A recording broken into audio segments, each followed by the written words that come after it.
ஆச்சி மிளகாய் தூள் வழங்கும் மணிச் செய்திகள். இணைந்து வழங்குபவர்கள் அரசன் சோ.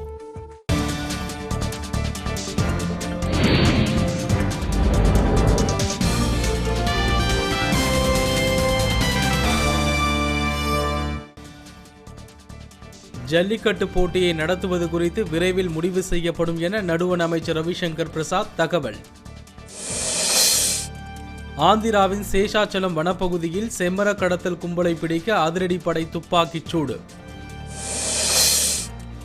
ஆடி பேரலை தாக்குதல் நினைவு நாளையொட்டி சென்னை, கடலூர் உள்ளிட்ட இடங்களில் மலர் தூவி அஞ்சலி. கட்சி கட்டுப்பாட்டை மீறியதற்கான ஆதாரத்தை அளிக்குமாறு பாஜக தலைவர் அமித்ஷாவுக்கு கீர்த்தி ஆசாத் கடிதம். வேட்பாளர்களுக்கு கல்வி தகுதி நிர்ணயிப்பது அரசியலமைப்பு சட்டத்துக்கு எதிரானது என காங்கிரஸ் கருத்து. அத்தியாவசிய மருந்துகளின் பட்டியலில் மேலும் 106 மருந்துகளின் பெயர்களை சேர்க்க நடுவண் அரசு முடிவு. கரூரில் தொழிலதிபர் வீட்டின் பூட்டை உடைத்து 35 பவுன் நகை கொள்ளை. மர்ம கும்பலுக்கு காவல்துறை வலைவீச்சு. மேட்டூர் அணுமின் நிலையத்தில் கொதிகலன் குழாய் பழுது நீக்கப்பட்டதை அடுத்து மின் உற்பத்தி மீண்டும் தொடக்கம்.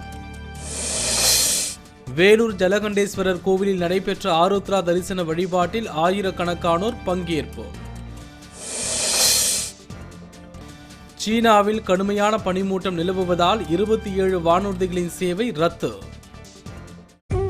ஆச்சி மிளகாய் தூள் வழங்கிய மணிச் செய்திகள். இணைந்து வழங்கியவர்கள் அரசன் சோ.